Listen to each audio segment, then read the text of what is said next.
Oke, diketahui massa dari sukrosa atau gula C12H22O11 itu adalah sebanyak 34,2 gram. Nah, di mana volume larutannya itu adalah volume airnya itu adalah 250 mili. Nah, dengan ARH sama dengan 1, C sama dengan 12, O sama dengan 16, dengan rho air sama dengan 1 gram mililiter pangkat negatif 1, maka tentukanlah molalitas. Nah, molalitas itu dinotasikan dengan M kecil ya teman-teman. Ini molalitas, bukan molaritas. Beda ya, molalitas dengan molaritas. Apa sih yang ngebedain antara molalitas dengan molaritas? Nah, kalau molaritas yang biasa kita notasikan dengan M besar, itu menunjukkan konsentrasi, teman-teman. Gitu, konsentrasi dalam zat larutan, konsentrasi zat terlarut dalam suatu larutan dalam bentuk volume gitu, yang terlarut dalam larutan per 1 liter gitu. Nah, sementara kalau molalitas itu merupakan jumlah dari zat terlarut, ya kan? Di sini kita singkat dengan ZT dalam satuan jumlah zat terlarut dalam 1 gram pelarut gitu. Dalam 1 gram pelarut. Kita notasikan dengan P ya, pelarutnya itu. Nah, 1 gram ini bisa juga nantinya dinotasikan dengan 1000 miligram, tergantung dari massa zat pelarut. Jadi, jumlah zat yang terlarut di dalam pelarut gitu. Nah, rumusnya itu kalau begitu ini dinotasikan dengan M kecil, maka M molalitas itu sama dengan mol zat terlarut atau kita singkat dengan NT itu sama dengan 1 gram zat pelarut atau kita singkat dengan ZP.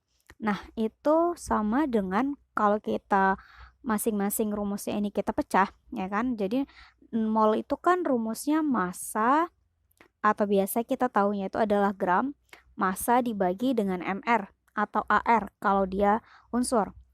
Karena ini dia molekul, dia udah zat larut di dalam air, berarti dia udah dalam bentuk dalam bentuk molar, persentase molar atau kita sebut dengan mR gitu. Dikali dengan 1000 per miligram gitu.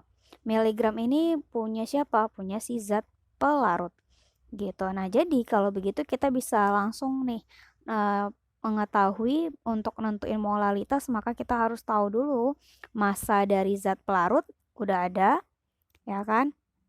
Massa zat terlarut udah ada 34,2 gram, mR-nya nanti kita cari, kemudian 1000 dibagi miligram zat pelarut. Miligram zat pelarutnya itu adalah air, karena dia dilarutkan di dalam air, berarti nanti dari rho ini kita tentuin masanya. Berarti pertama-tama kita nentuin dulu nih, mR dari C12 H22O11. Berarti itu ada 12 dikali C, artinya ARC, ditambah dengan 22 dikali H, artinya ARH, ditambah dengan 11 dikali ARO. Nah, berarti 12 dikali 12 ditambah 22 dikali 1 ditambah 11 dikali 16. Nah, ini kalau teman-teman hitung, kira-kira dapatnya berapa? Harga pastinya adalah ini, maka MR dari sukrosa ini adalah 340, ya kan? Nah, ini MR-nya. Nah, selanjutnya kita harus nentuin massa dari zat pelarutnya nih teman-teman. Massa zat pelarutnya karena pelarutnya air, maka kita bisa masukkan rumusnya itu adalah rho air sama dengan massa dibagi dengan apa? Dibagi dengan volume. Nah, rho airnya kan udah diketahui. Rho air itu kan 1 gram mililiter pangkat negatif 1 sama dengan massanya yang kita tanya, massa airnya, kemudian dibagi dengan volume.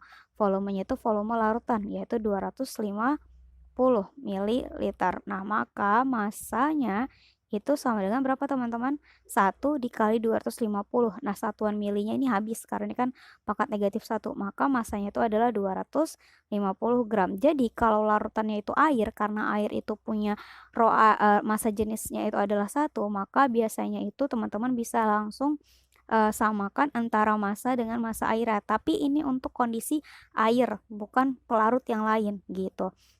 Nah, kalau begitu kita langsung masukin aja nih, substitusikan ke rumusnya. Langsung ke substitusikan ke rumusnya, M kecil atau molaritas sama dengan massa dibagi dengan mR dikali dengan 1000 dibagi dengan miligram. Oke deh, massanya berapa teman-teman? Massanya 34,2 dibagi dengan 340 dikali dengan 1000 dibagi dengan 250. 250 dibagi sama 1000 itu kan 4, kemudian 34,2 dibagi sama 340 itu kan bisa 0,1 ya teman-teman. Berarti ini 0,1 dikali 4. Jadi hasilnya adalah 0,4 molal. Oke, berarti sekian.